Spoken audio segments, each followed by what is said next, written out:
Welcome everyone to Fundamentals of Kabbalah and Chassidut. We are starting a new mini-series tonight on joy. And anytime you start a new series, it's like, where do you start from?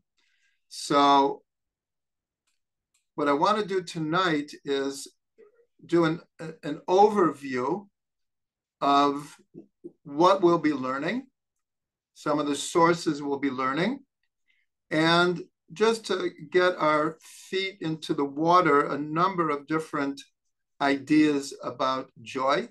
Of course, we will be developing all of this to a much greater degree. So first of all, I'm saying this now, I'll remind you, if you look in your chats and on your WhatsApp, we included a chart. That chart we're going to get to later in the class, but it's the first one in the chats, or actually the second one. So when we get to it, I'll remind everyone, and also everyone got it on their Telegram or WhatsApp as well.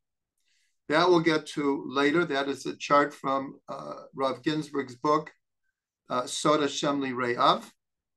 And we will be using that book extensively because he wrote, there are 50 chapters in Sod Hashem Re'av, and one of the chapters is called Ivdu et Hashem B'simcha, serve God with joy.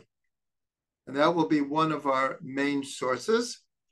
Another source that we will get to is this book. Many people do not know this. It came out last year. It's called Joyous All Year Round, Cheer and Inspiration for Purim and All Year Long. These are short, to the point, inspirational messages about joy. Most of them very practical, and we will be getting to it. I was one of the editors of this book. And another book that we'll be using extensively is this book. It's called Happiness is a Serious Problem by Dennis Prager, a human nature repair manual.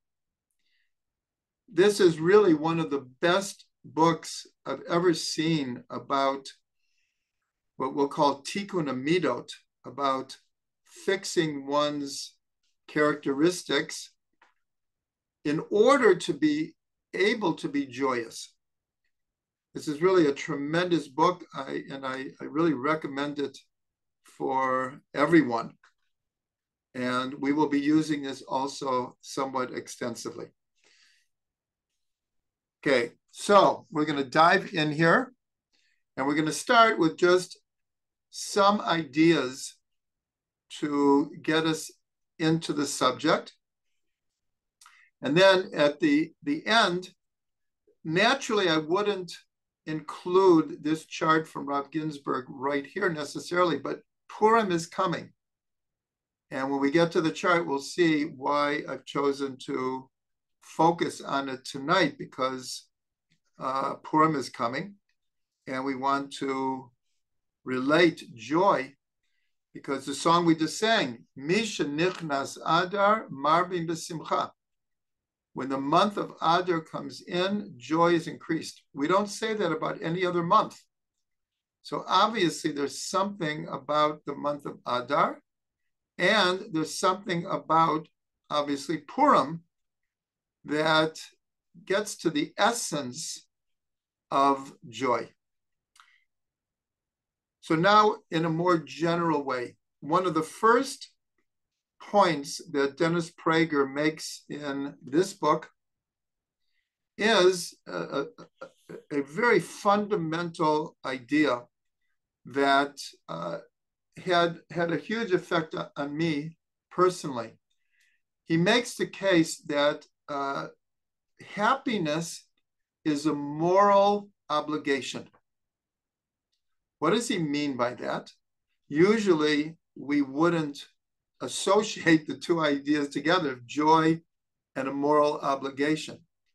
But he makes just a very simple point that many people think that whether I'm happy or not happy, whether I'm joyous or not joyous, that's a private decision.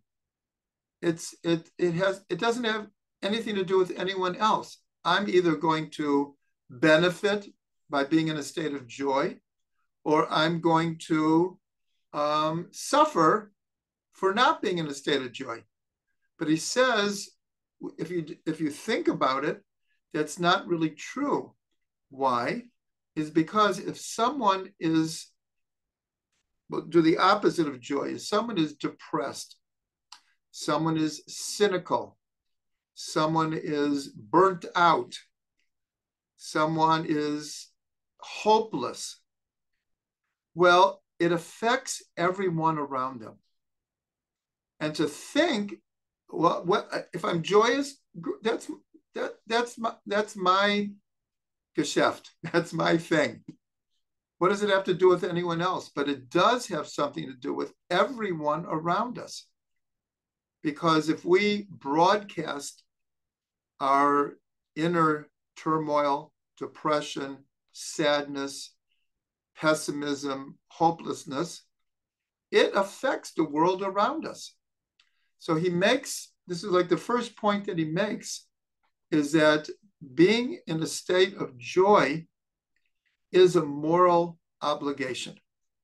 We're going to discuss that more, but I had never thought of it in that way.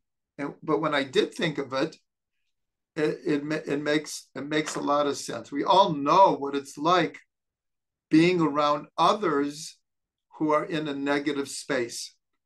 And even if they're trying not to broadcast that, there's facial language, there's body language, and we feel it. And it affects everyone in the room. It affects 5,000 miles away. It has an effect. So that's the first point that he makes. And I wanted to put that out immediately, because it takes being happy or being joyous away from an individual decision to a much bigger picture of the effect that we have on other people when we're not happy. The next point that he makes is that being happy is constant work. Many people think people think that happiness is somehow connected to, let's say, our DNA. Meaning, either I'm a happy person or I'm an unhappy person. And many people subscribe to that. In other words, for as long as I can remember, I've struggled with being happy. It comes with the turf of who I am. And I don't know if I can do anything about it. I see other people just have a happy nature. I don't have a happy nature. So he makes the point, you already have 20 strikes against you if that's the attitude. Being happy is a decision that we make. It's not inherited. It's not in our DNA. And it's not inevitable. And it's not our destiny.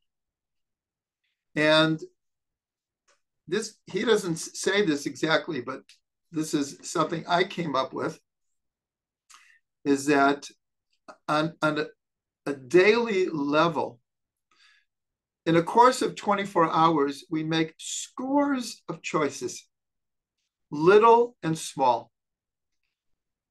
What am I going to wear today? What am I going to eat for breakfast? how am I going to get to the office? Am I going to stay late today? And then we get phone calls and we get emails and we get WhatsApp, and each one needs a response, needs a decision. So all day long, we're making choices. But perhaps the most important choice that we make every single day is whether I am going to be in a state of joy today or not. This is a choice that we make. As I said, it's not inevitable. It's not destiny. It's not DNA. It's not nature or nurture. All of those affect us, of course. But the decision whether I am going to allow myself to be in a state of joy today is a decision that we make. Many times it's not even just once a day. Sometimes we have to make it a number of times in the day as different things come up. And so therefore, the idea of going back to what many, many people think, that it's just the way I am. I'm just not a happy person. I'm not an enthusiastic person. I'm not an emotional person. And we buy into those frameworks. We buy into those pictures of ourselves, and they become somewhat permanent. But to be in a state of joy, to be a happy person, means to break all of these stereotypes and self-analysis and self-esteem, and realize that to be happy is a decision that needs to be made on an ongoing basis. And that decision takes a lot of work. Tonight, we're not going to get into all the different types of challenges we have to be happy, but the basic statement should be made is we have to work at being happy. It's true, we look at certain people and they seem to be happy all of the time or most of the time. And so we assume it must be totally easy for them. Now, it could be that someone is born with or influenced by early events, or a whole list of factors that make this person seem to be naturally happy. But that doesn't mean if, for me, I have a hard time being happy, it doesn't mean that without a lot of spiritual work, emotional work, intellectual work, that I also cannot reach a level where I can also be a happy person. Perhaps not all the time. We're all human. We have our ups and downs. And that leads us to something we've discussed many times, the statement from the Alter Rebbe, Hamoach shalit al halev. The mind needs to rule over the heart. So how does this come into focus with happiness? Is we might think that being happy is an emotional issue. If something good happens to me, oh, I can feel joy. If something not so good happens to me, or I perceive it to be not so good, or negative, or challenging, then how can I be happy? It's just an emotional response. But here we see that the choice to be happy or not on a daily level, sometimes an hourly level, is a decision of the mind, not the heart. In other words, the heart can be telling us, you have every reason in the world not to be happy right now. This is not going well that's not going well. So why should you be happy? But the mind can transcend the emotions. And in this case, the mind really does need to rule over the heart. We've also learned that the Alter Rebbe also said that sometimes there's a certain wisdom in the heart that will supersede the mind. And this is true for happiness also. Sometimes my intellect may tell me, you have no reason to be happy. You have all these strikes against you. So intellectually, if I make a list, it looks bad. How can I be happy? But something inside is telling you, you have every right to be happy, and you can be happy. So when I make the statement that the mind has to rule over the heart when it comes to choosing to be happy, it's never that black and white. But the point is, and this has to be made over and over again, being in a state of happiness, choosing to be joyous is a choice, and it is primarily coming from the intellect, deciding despite X, Y, and Z, I still can be happy today. Now, we can relate this to a teaching that I know I've given over before, but this is the proper time to repeat it. And it had an enormous effect on me. In fact, I know I just gave this over recently. And that is the statement in the Gemara, Ein simcha kehatarat sveikot. There's no joy like solving a doubt. We all have doubts, big and small. There's some doubts that are by the hour. Am I going to make it to the bus on time? Am I going to make it to the meeting? Am I going to do X today? Am I going to have time to do this? Hundreds of little doubts. Then there's big doubts, and there's existential doubts that some people are plagued with their whole life. The bigger questions of life that we're in doubt because we don't have answers. And therefore, we don't know how to relate to God, to ourselves, to other people, to situations. We're in a state of doubt. So the Gemara says there's no joy like solving a doubt, meaning overcoming a doubt, fixing a doubt, coming to a state of assurity. So that makes perfect sense because we all go through this. As I said, in little things and big things. There can be a doubt for the moment that's solved very quickly. And there could be doubts that literally keep us up at night or stick with us for years. We doubt ourselves, we doubt God, we doubt the circumstances of our lives. And so finding a solution to doubts brings great joy. So Rav Ginsburg, so that in itself is a tremendous understanding. But Rav Ginsburg took the very same words and interpreted it a little bit differently. In Hebrew, I'll say it again. Ein simcha kehatarat sveikot. The freeing ourselves from doubt, the word in Hebrew is hatarat.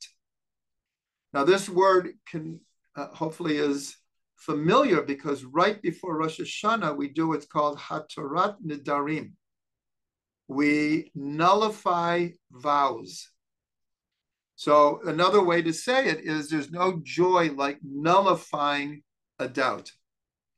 The nullifying means really fixing it in some way or just putting it out of our mind.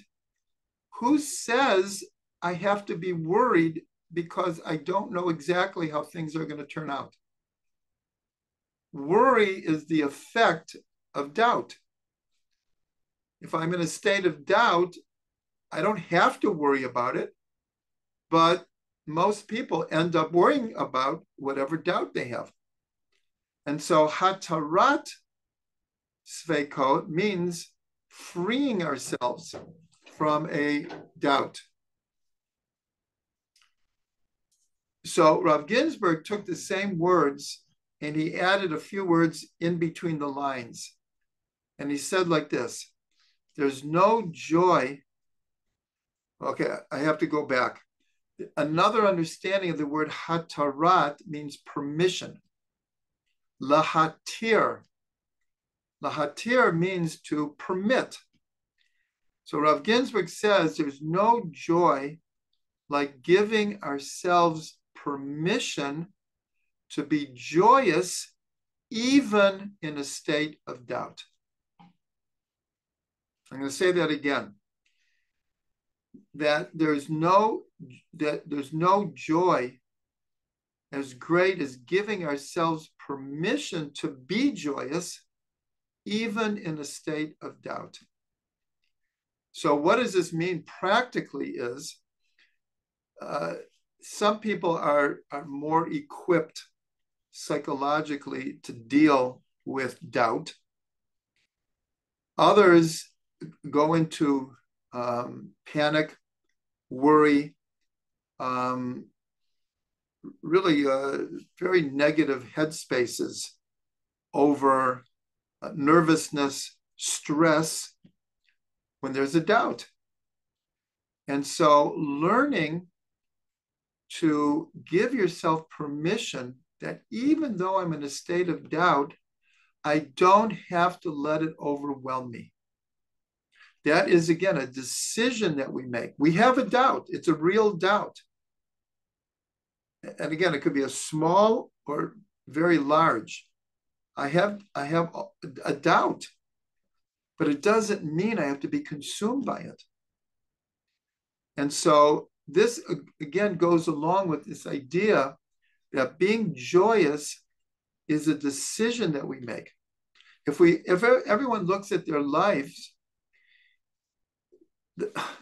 there's so many things that aren't for sure. In fact, if we really look at it in the bigger picture, we have no idea what's going to happen 1 minute from now.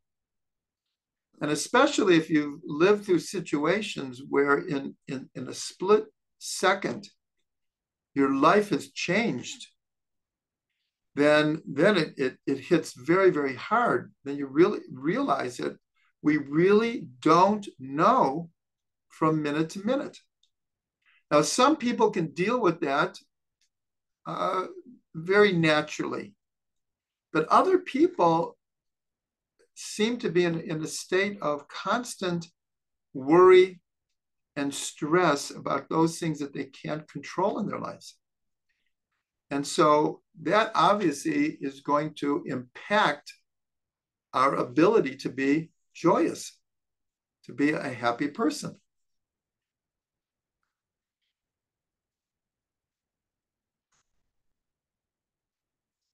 There's a famous story of a student who comes to his Rebbe.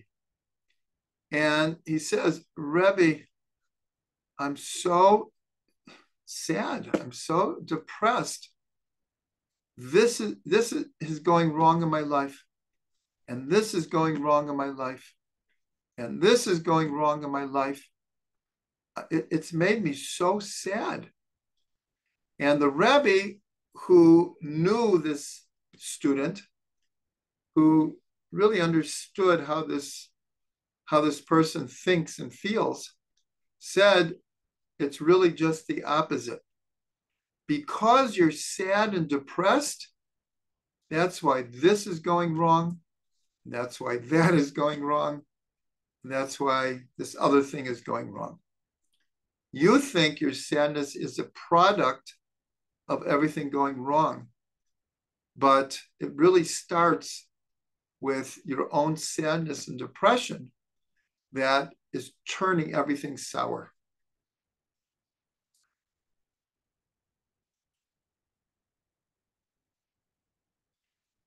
So now we have a teaching that I have repeated many times because it's one of the most important teachings I learned from Reb Shlomo. And it goes along very, very well with everything that we're saying.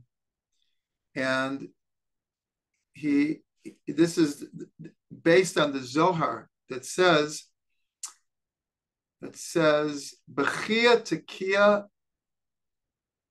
beliba besitra da, bechedva tekia beliba besitra da. Crying is on one side of my heart, and laughter and joy is on the other side of my heart. And so the usual explanation is like in Ecclesiastes from Shlomo HaMelech. There's a time to laugh, and there's a time to cry. So the heart, which represents the emotions, is simply teaching us that, as even with us saying how important it is to be joyous all the time, like Rabbi Nachman says, mitzvah gedola liot besimcha tamid. It's a mitzvah to be joyous always. And that is a wonderful goal. But we're human beings, and we have the roller coaster of life. So yes, we should attempt to be in a state of joy all the time. But if we're not, we shouldn't necessarily beat ourselves up because we're human. So the Zohar is saying there's crying on one side of my heart and laughter on the other side. So Reb Shlomo explained that on a deeper level, what it means is that I should always be crying and I always should be laughing simultaneously. And the way he said it was like this: when I look at the world and I see what a broken place it is, how much suffering, how much hatred, how many wars, how many sick people, how can I not be broken? But then when I look at the world and I see what a beautiful place it is, and how many wonderful people there are, and the wonders of nature, and the goodness of our Creator, how can I not be joyous?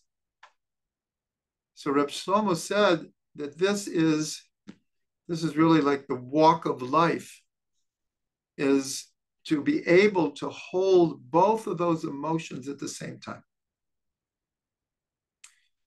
So this is such a important understanding, because when we talk about being joyous, we're not talking about being oblivious to other people's pain, even our own pain. But the mind has to rule over the heart. Even in tough situations, I can find what to be grateful for, what to be thankful for, and what to be joyous about. But again, I'm saying this is not a black and white thing. There is a time to mourn. And when it's time to mourn, one should mourn. But we're talking on the bigger picture, and we know from Jewish tradition, there is a time to mourn.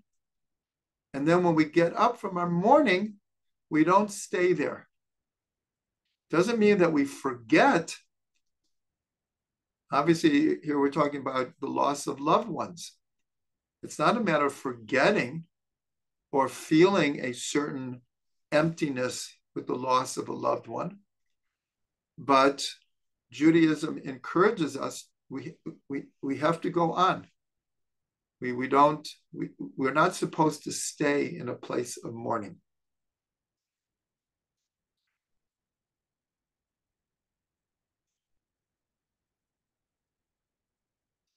So I just want to emphasize again, and as I'm saying, this is just an introduction to different issues that we'll be dealing with.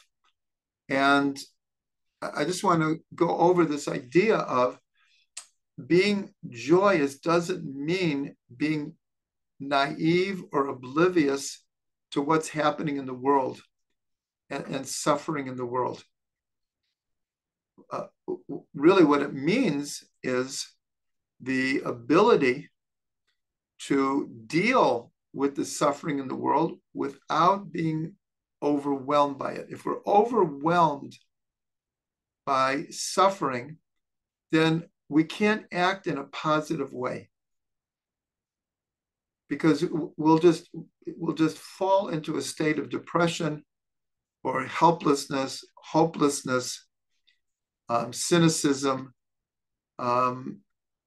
or shut out the world altogether. I can't deal with the world. There's just too much suffering out there. I'm only going to take care of myself.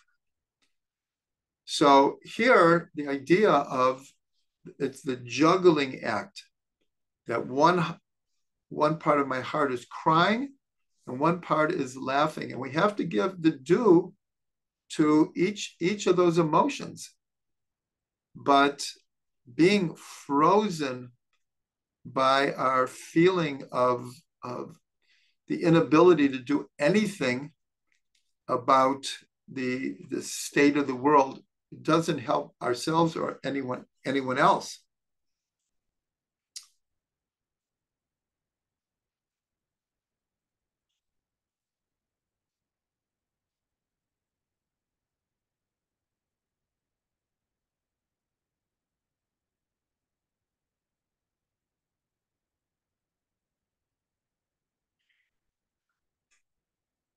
Okay, so this part, I want to end with just one more idea, and that is the idea of gratefulness.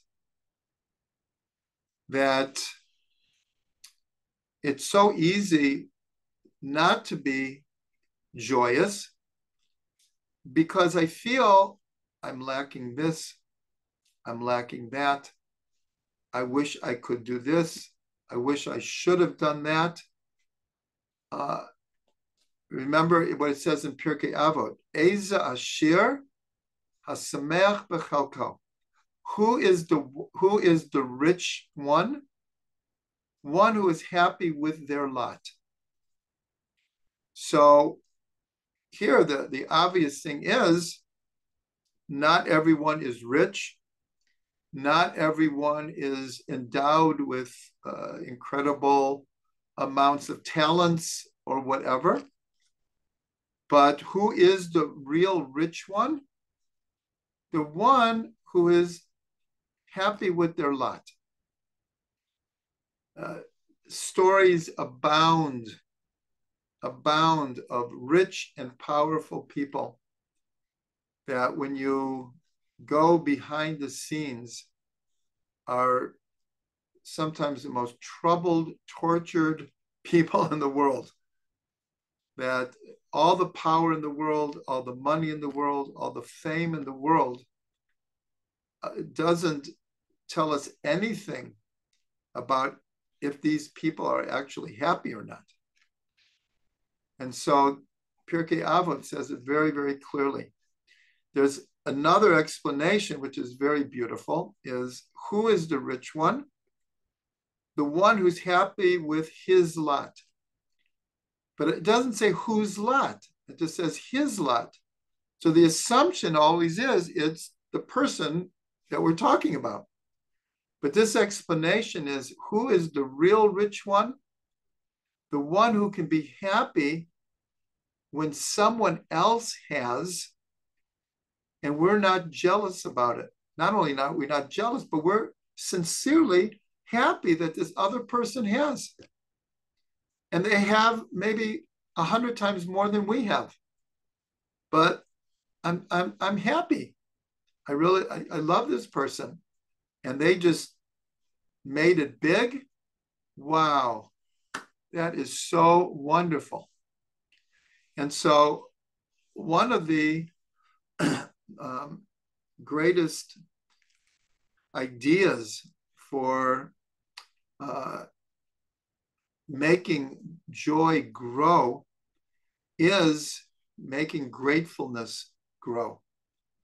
Because any one of us could get up in the morning and make a list of all the things that aren't exactly how we would like it. But what about all the things that we do have? And in a certain way, it's almost more natural to be dragged down, like gravity. Spiritual gravity makes us lean towards feeling the lack in our lives. But by really working, and that was one of the first points I tried to make, being in a state of joy is work. We have to work at it. It doesn't come naturally. It really doesn't come naturally. We have to work at being joyous. And so by learning to be grateful, what is the first thing a Jew says in the morning? Moda ani lefanecha. Thank you. I so thank you before you. God, the living God, you've given me another day. Moda ani lefanecha, melech, chai v'kayam, shechezarta bi nishmati, b'chem l'raba emunatecha. You've returned my soul to me. Wow, I have another day, a day of opportunity. This is how we start the day. And the word Jew in Hebrew is Yehudi. Actually, the first time it's used is in Megillat Esther. The first time anyone is called a Jew is Mordechai HaYehudi. Yehudi comes from the name Yehuda, the tribe of Judah. And the tribe of Judah comes that when he was born, Leah says, this time I will praise God. So the root of Yehuda, the root of Yehudi is Hod. And Hod means to praise, to thank, and to be grateful. So what I'm saying here is really fundamental, that we make 100 blessings a day. When you think about it, it's pretty outrageous. We say, Baruch atah Hashem, Elokeinu melech olam, 100 times a day in, day out. And each time it's in the form of blessing. Blessed are you, O God, King of the universe. But the blessing is my expression of gratefulness. I'm about to eat an apple. Okay, so I'm blessing God for giving me the apple. But on a more personal way, why am I blessing God on the apple? Because I'm hungry and I'm really grateful to have this apple. In other words, blessing and gratefulness go together. And so it's not just the first thing we say in the morning.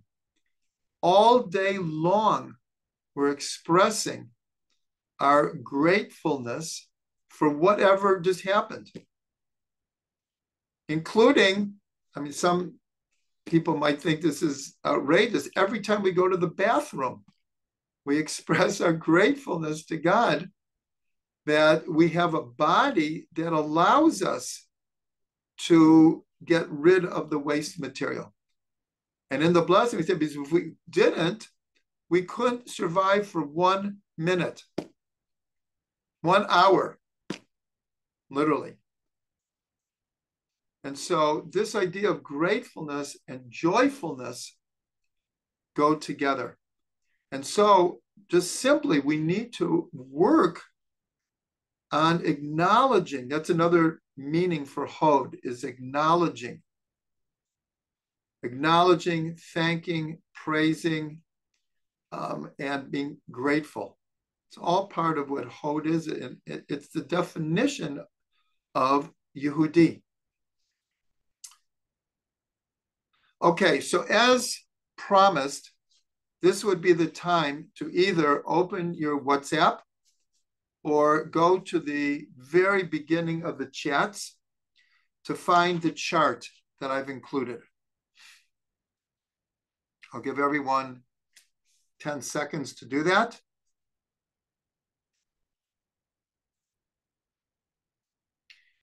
Okay, this chart comes from this chapter that will be one of our sources from Rav Ginsburg, from his book Sod Hashem Lirei Av, and it's called Ivdu et Hashem B'Simcha, serving God with joy.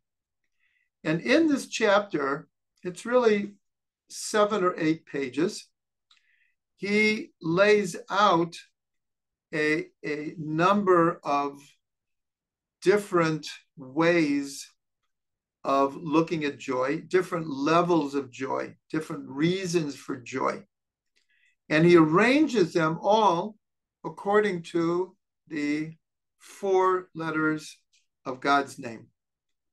The book Sod Hashem Lirei Av, the secret of God, are for those that have awe of him.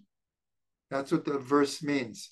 Sod Hashem, the secret of God, Lirei Av, are to those that have fear of him. Fear or awe.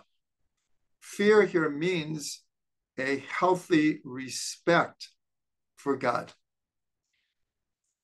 So the first thing we want to say is that Rav Ginsburg reveals the words Sod Hashem Lirei Av equals the word in Hebrew for joy, Simcha, 353. So this is a tremendous secret right here. Sod Hashem Lirei Av. Those, we could read it in one of 2 ways. The secret of God is joy, or for those who want to learn, be in contact, and experience joy. And I'm going to say it differently, I'm sorry. For those who want to experience the secrets of God, then make sure that you're in a state of awe and fear of God. So that's both like the translation. The secret of God are to those who fear him. They are the ones who will be able to access the secrets of God. It says in the Gemara, and this goes very well what we learned about from the Zohar, that says crying is on one side of my heart and laughter is on the other. So it says in the Gemara, Ein Mosrin Sitre Torah, Ela Lami Shedoeg Belibo. They, meaning from on high, they don't reveal to a person the secrets of God except to someone who's worried in their heart. What kind of worry are we talking about here? It's not worry, am I going to be able to pay the rent this month? Am I going to get the raise I'm hoping for? The worry is the existential concern over the situation of the world. And so this is what we were saying before, that being joyous does not mean being oblivious to what's happening in the world, and that we should be crying and we should be worried. And that worry, meaning it bothers me that there's not peace in the world. It bothers me that there's hatred in the world. It bothers me that there's war. That kind of a person will be able to access the secrets of the Torah and the secrets of God. So again, Sod Hashem li re'av, those words equal 353 equals simcha. So the secret of God is being in a state of joy. It's a very simple idea, but like, it's awesome. Doesn't everyone want to know the secrets of God? Well, God is telling us the secret of God you can access if you're in a state of joy. So now let's look at this chart and you'll see why I brought it. Here, all the other ones that we're going to be learning, he arranges according to the 4 letters of God's name. But in his book, Sod Hashem li re'av, which is all about the name of God, the 4-letter name of God, but we know that in many instances, we include the tip of the yud as a level in of itself. And so Rav Ginsburg points out something very beautiful here, especially. He said that if you take the word simcha and you permute the letters, it spells chamisha, which is 5. And so what we can learn from this is joy really only comes when all 5 levels of the soul are invested in the moment to be able to experience that joy. So let's look at the chart, and we're going to start from below. There's no English here, so I will translate everything. We're going to start from the lower hey of God's name. And what he's going to do here, he's going to explain joy in relationship to the holidays. Later, we're going to relate joy to many other things. But here, he wants to explain, how does joy relate to levels of the soul and to the different holidays? So first of all, he starts with that the foundation of all joy is what's called simcha tmidit, constant joy. This is what Rabbi Nachman said, mitzvah gedola liyot b'simcha tamid. It is a mitzvah to be in a state of joy at all times. And so this is the lower hay of God's name. This is the lowest level of the soul, but it's the foundation, is being in a state of joy. Because if one isn't in a state of joy, we're going to say constantly, it's very hard to turn it on. A holiday comes, and the whole year I'm depressed. And then all of a sudden I'm going to be happy on the holiday. Doesn't work exactly like that. It would be nice if it did, but it doesn't work like that. We have to already have a foundation of an appreciation and the commitment to work at being joyous, to be able then to translate it into these higher levels. Then the next letter is a Vav, and this is called Simchat Yom Tov. There is a mitzvah in the Torah to be joyous on holidays. V'samachta b'chagecha. You should be joyous in your holidays. So this is actually a mitzvah. And again, we have to work at this. We have to be realistic. Let's say, it doesn't matter what the holiday coming is. Let's say it's Pesach. But if one is simply just not happy, depressed, and then Pesach comes, you can't just snap your finger. But nonetheless, the Torah says you need to work. It's a mitzvah. You have to work. Like many of the mitzvahs is work. Not every mitzvah comes easy. not every mitzvah comes automatically or naturally. We have to work it every morning. Let's be honest. Not everyone feels like first thing they do, get up in the morning and pray for 45 minutes. We have to work at it. And so here, on the level of ruach, it's an emotional thing. We need to be joyous in our holidays. The next letter, we're going up the ladder here, is there is a special mitzvah to be joyous during Sukkot. In the Torah, about Pesach, it says you should be happy. And about Shavuos, it actually doesn't say, but we know that it's one of the 3 holidays.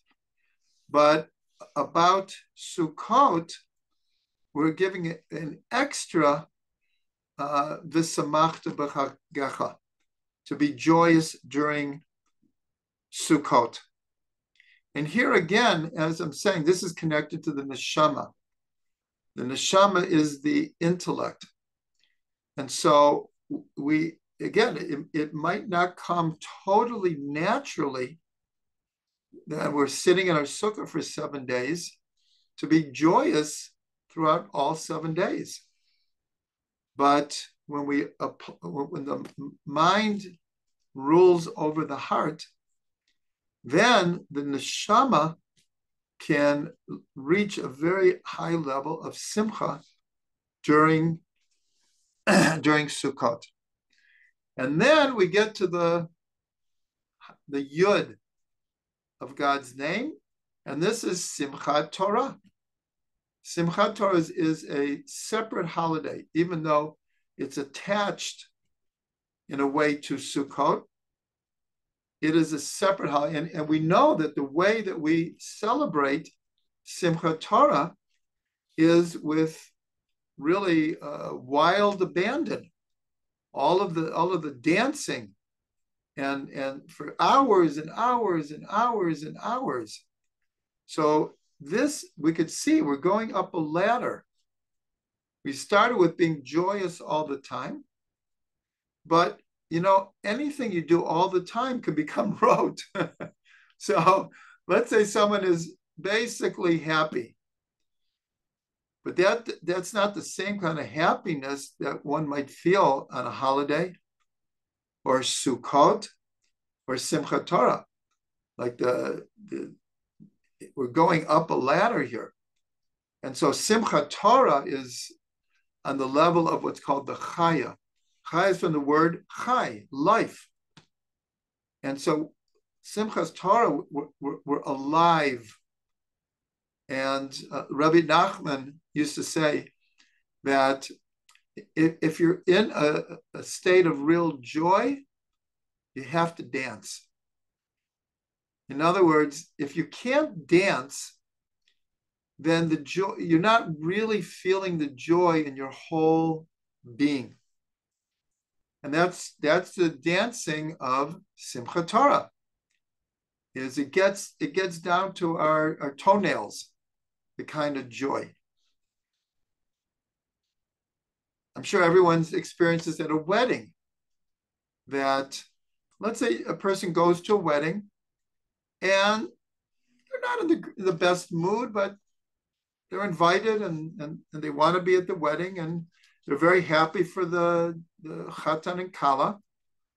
And the music starts and everyone's dancing, and like, I don't really feel it. So that's the difference. In other words, in a certain way, don't tell me you're really happy if you can't get up and dance too. And why did I decide to bring all of this? Look at the coats of the Yud. The point of the Yud, Simchat Purim. Rav Ginsburg says that of all of these levels of joy, and this is about the holidays, the joy of Purim is the highest level.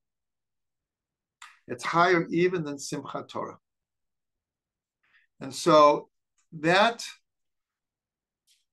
that is why I wanted to bring this. And we started with Misha Nichnas Adar Marbim B'Simcha. When the month of Adar comes in, we increase our joy.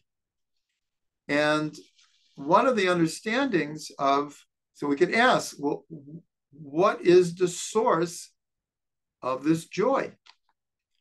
So first of all, I mean, it's not the only time in Jewish history, but we were sincerely saved from destruction, from genocide.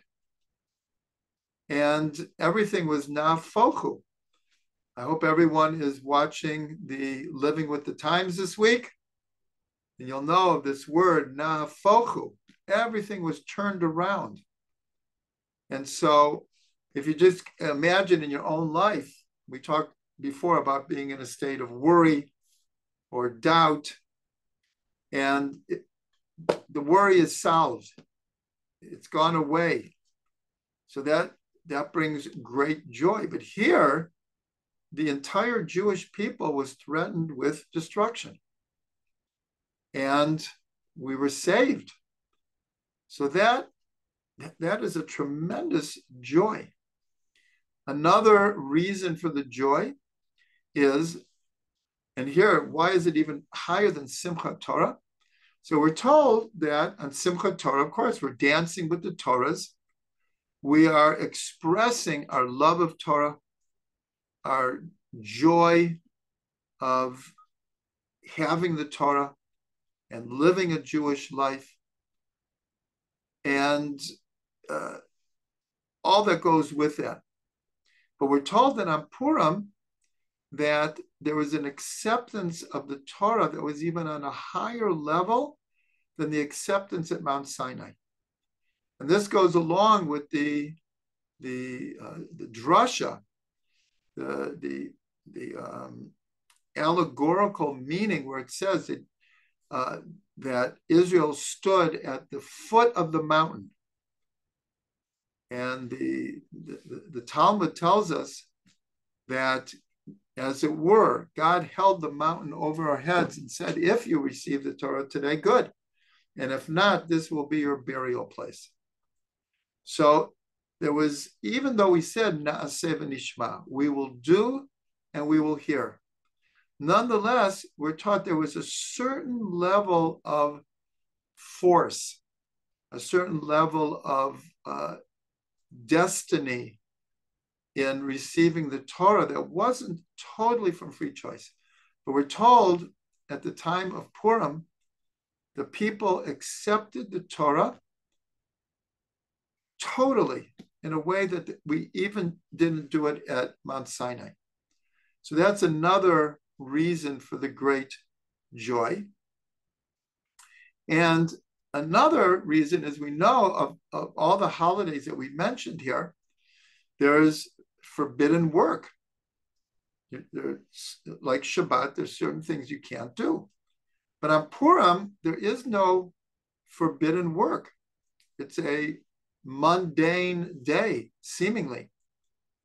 And this is the great joy, especially according to Chassidut. Of course, there's a great joy in the holy days of Shabbat and Yom Tov, of holidays. But it's like dancing. When joy can filter down to even the mundane, then it's like dancing. It's gotten into our toenails. And then there's one other level, and that's the idea of getting ad lo yada. And again, I'll encourage people to please watch and share your Living with the Times, because we have a whole 10-minute explanation of ad lo yada, the drinking of Purim until one does not know the difference between cursed is Haman and blessed is Mordechai. And so there's a certain level we reach on Purim of again, if you watch the living with the times, the not knowing is the highest level of knowing. And so on Purim, we get to a certain level of not just Chachma, Bina, and Dat, of wisdom, understanding, and knowledge. We get to the highest level of Keter. And that's why here it's the tip of the Yud, because the highest level of Keter is called Reisha Delo Yada Belo Ityada, the head that does not know and does not even know that it does not know. In other words, we get to a place really where the source of prophecy is coming from the source of beyond intellect, beyond words. We get to a place of pure knowing. The not knowing leads us to a place of pure knowing. And so we'll end with something from the Lubavitcher Rebbe, that with all of these levels of joy here, and we will be learning much, much more about joy. So the Lubavitcher Rebbe, in a certain sense, coined a new term, Simcha b'Tahara, pure joy. We're going to learn that there's one of the highest levels of joy is called Simcha Shel Mitzvah, the Simcha of doing a mitzvah. And I saw out of the corner of my eye one of the chats, I think from Toby, who asked, didn't the Arizal say that he merited to all the levels that he reached, the spiritual and mystical levels, because he did all of the mitzvot in a state of joy? The Arizal said that. On the merit of doing the mitzvah with joy, he was privileged to Sod Hashem Li'Reyav. He was privileged to learn the secrets of God.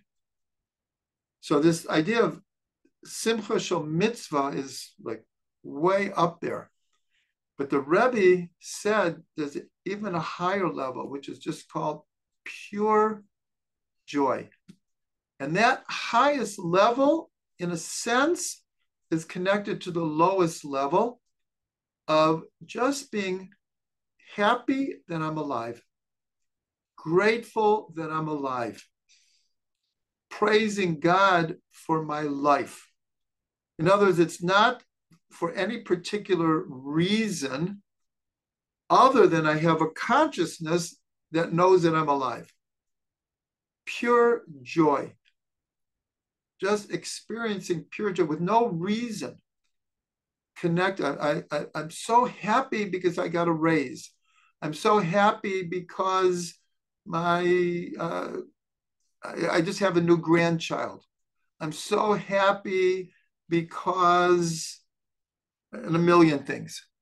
This happened to my good friend. These are all, we have reasons for that. That's great.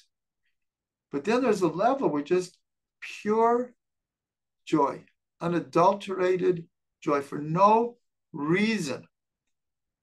And so that in a certain way is coming from the tip of the Yud, from the highest level of Keter, but it's connected, again, I used the expression down to my toenails. It's connected with just being alive, just pure joy that I can be joyous. I'm joyous because I can be joyous. So with that, I will give all of us a blessing that this Purim, we can experience this kind of not only Simcha Shel Mitzvah, there are lots of mitzvot on Purim, but Simcha of just pure joy. And that kind of pure joy should be so integrated in us that, like Moshe Rabbeinu, when he came down from Har Sinai with the Luchot, his face was beaming. So when we're infused with joy, we beam. So I'm blessing everyone a beaming Purim.